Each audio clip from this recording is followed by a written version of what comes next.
ஓம் சாந்தி. Murali date 8/3/2024. காலை முரளி பாப்தாதா மதுபன். பாபா கூறுகின்றார், இனிமையான குழந்தைகளே, பாபாவுடைய சக்தியை அடைவதற்காக நறுமணம் உள்ள மலராகுங்கள். அதிகாலையில் எழுந்து நினைவில் அமர்ந்து அன்போடு பாபாவிடம் இனிமையிலும் இனிமையாக பேசுங்கள். கேள்வி: தந்தையை அனைத்து குழந்தைகளும் வரிசைப்படிதான் நினைக்கிறார்கள். ஆனால் தந்தை எந்த குழந்தைகளை நினைக்கின்றார்?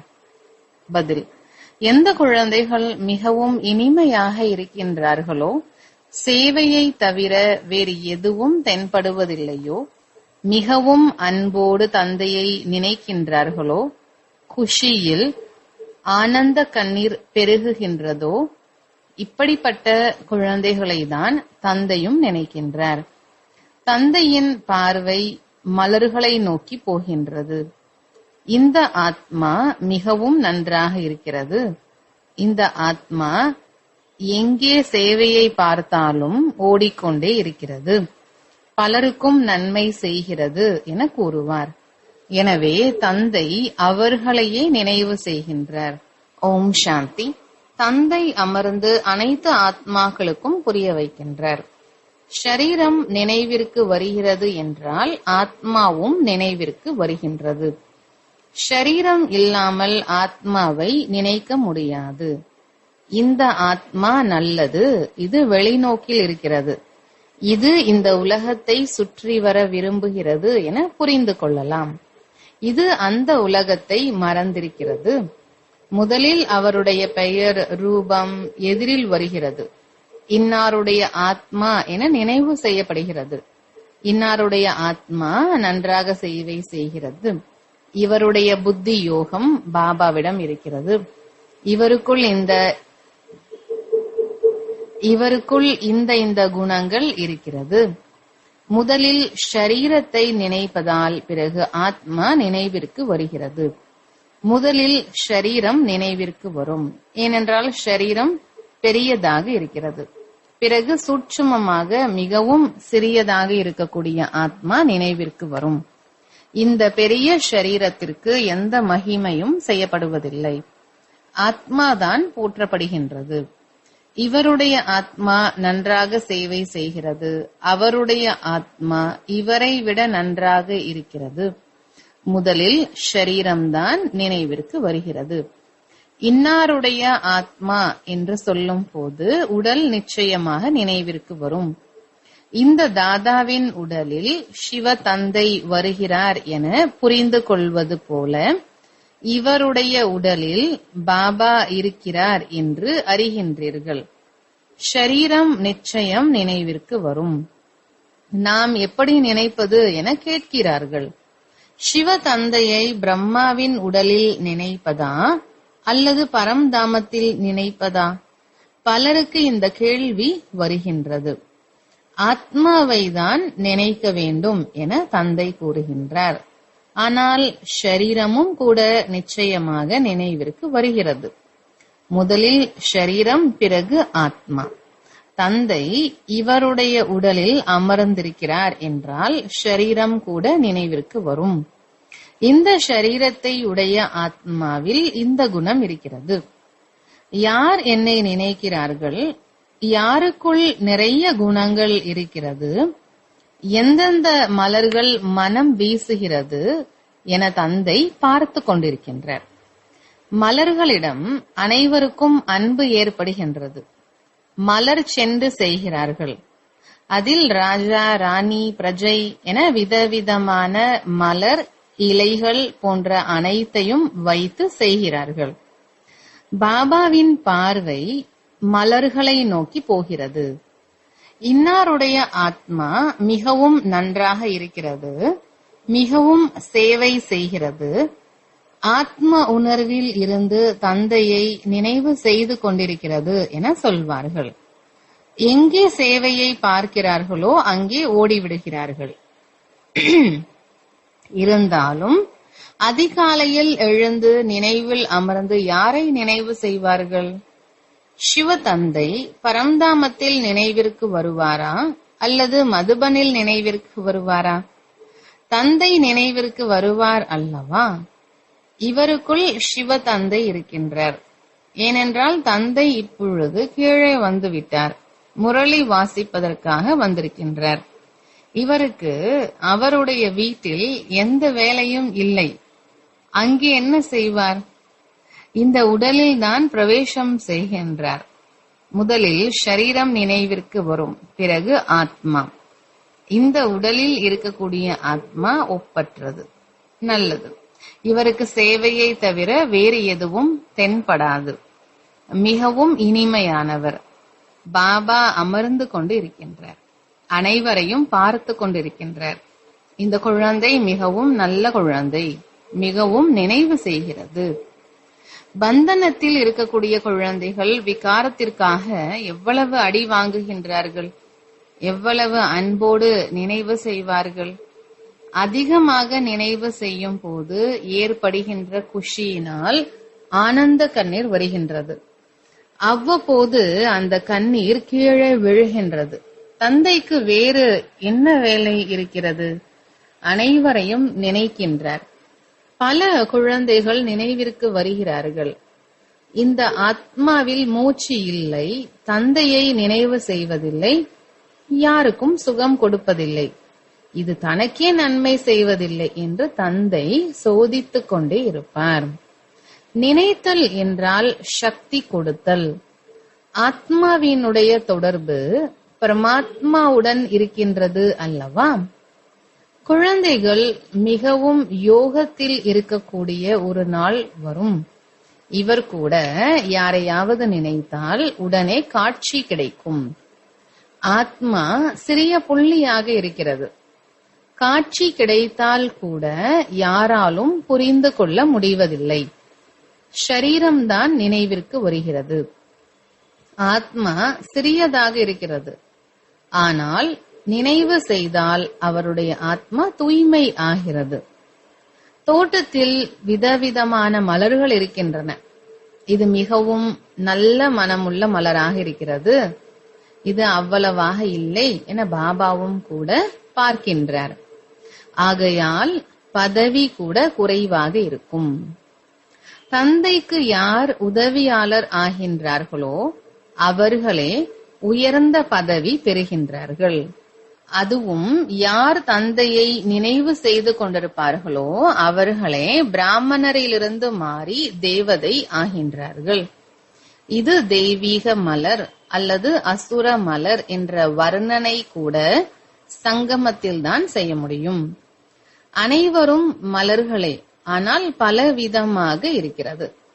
தந்தை கூட நினைவு செய்து கொண்டே இருக்கின்றார். டீச்சர் தன்னுடைய மாணவர்களை நினைப்பார்தானே.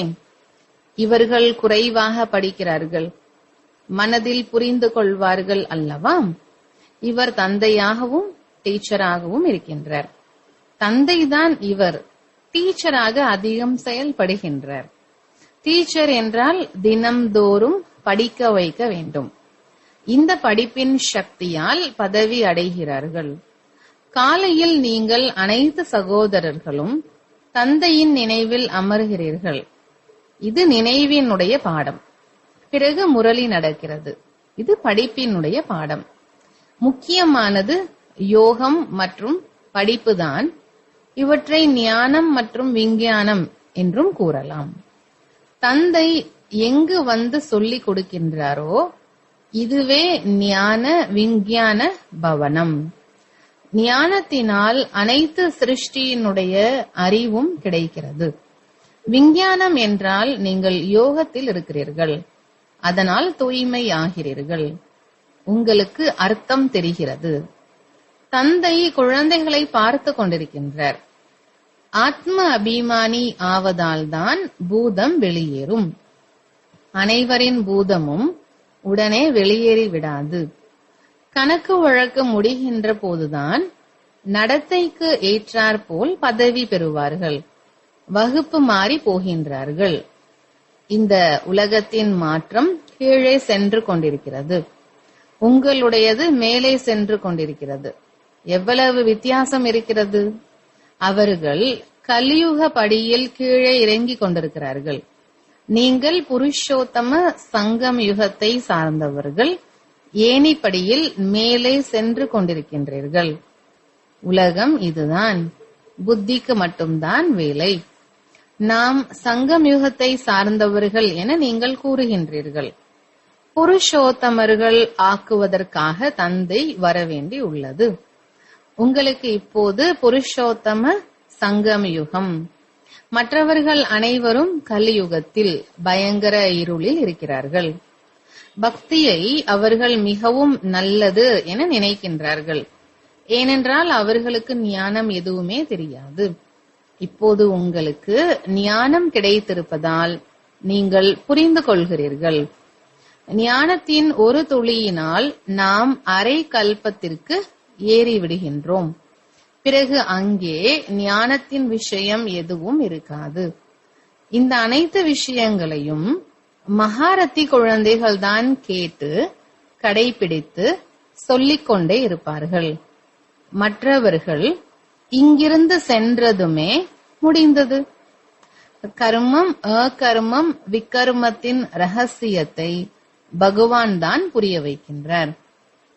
இதுதான் கல்பத்தின் சங்கம யுகம். பழைய உலகம் முடிந்து புதிய உலகம் ஸ்தாபனை ஆக வேண்டும். விநாசம் எதிரில் நிற்கிறது. நீங்கள் சங்கம் யுகத்தில் இருக்கிறீர்கள். மற்ற மனிதர்களுக்கு கலியுகம் நடந்து கொண்டிருக்கிறது. எவ்வளவு பயங்கரமான இருள்! விழுந்து கொண்டே இருக்கிறார்கள். விழ வைப்பதற்கும் சிலர் நிமித்தமாக இருக்கிறார்கள். அவனே ராவணன்.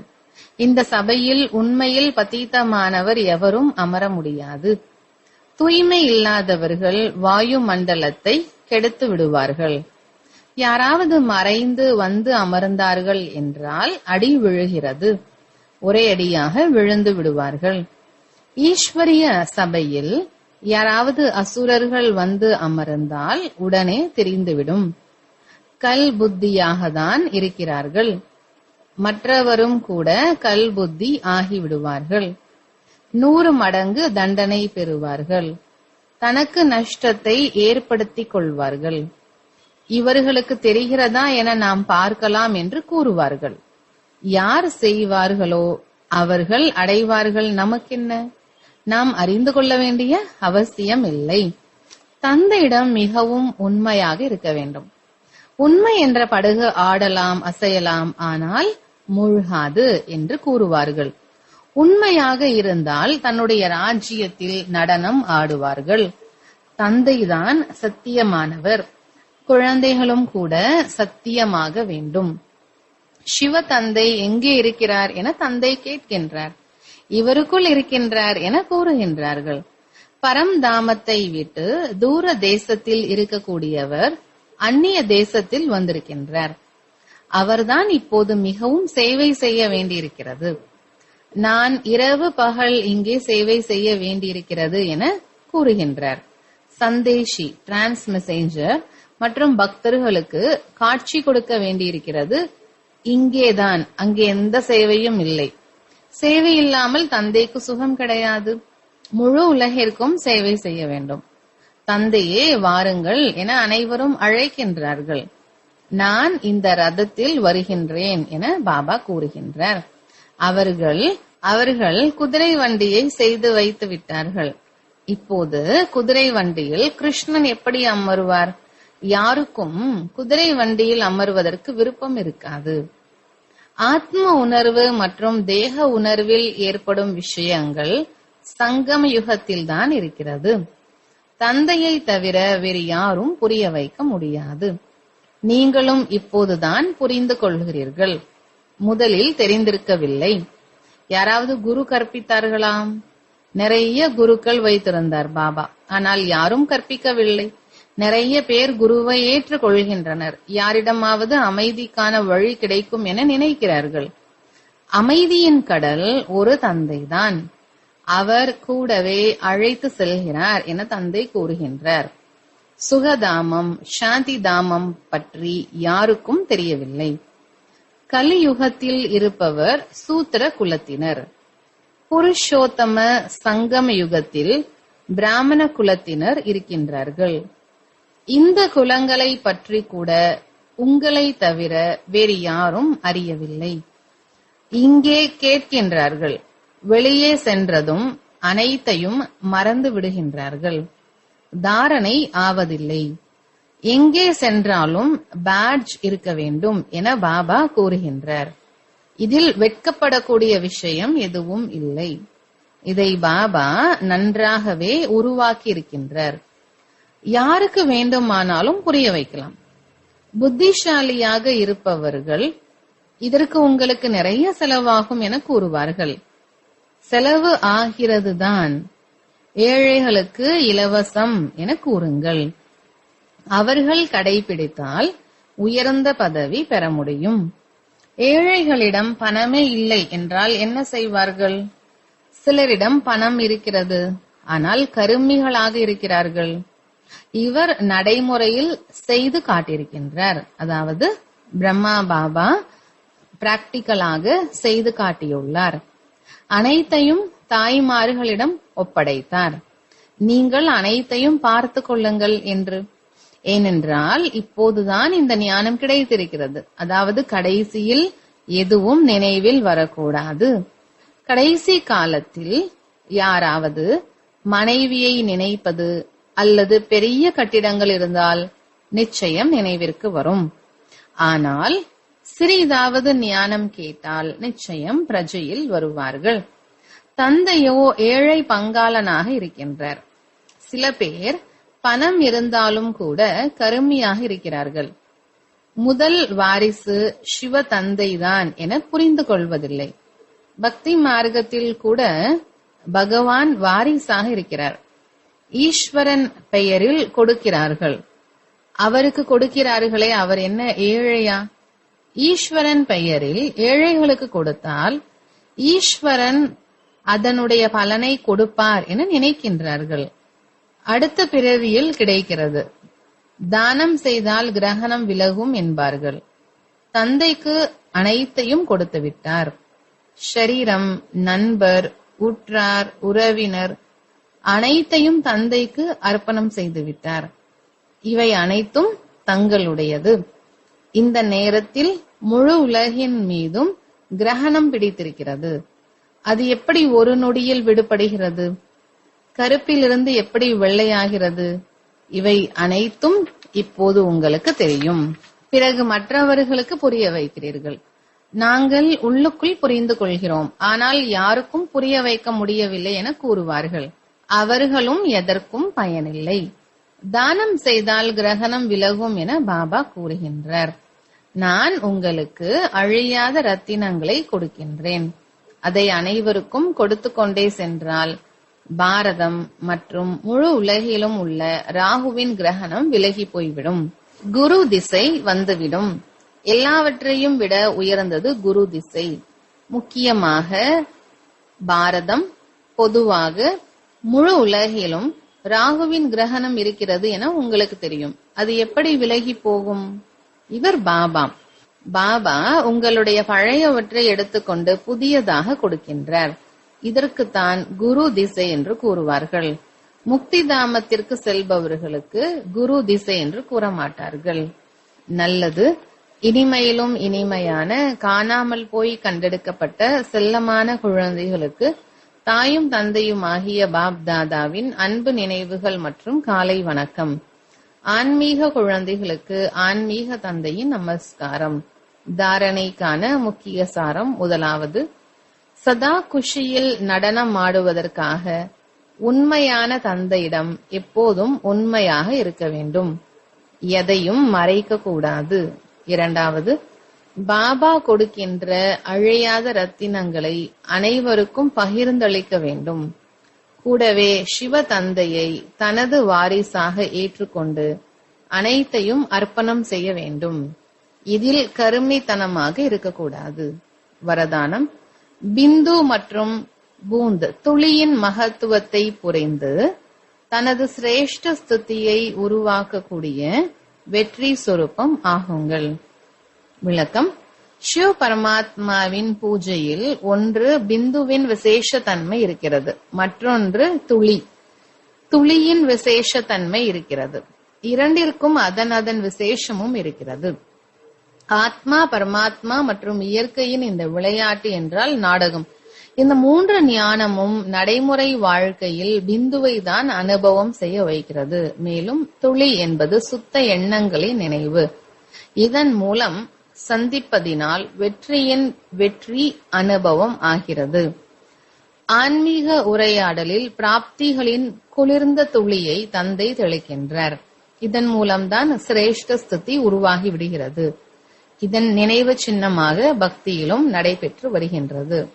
ஸ்லோகன்: அதிகம் பேசுவதால் புத்தியின் சக்தி குறைந்து விடுகிறது. ஆகையால் குறைவாக மற்றும் இனிமையாக பேசுங்கள். நல்லது. ஓம் சாந்தி.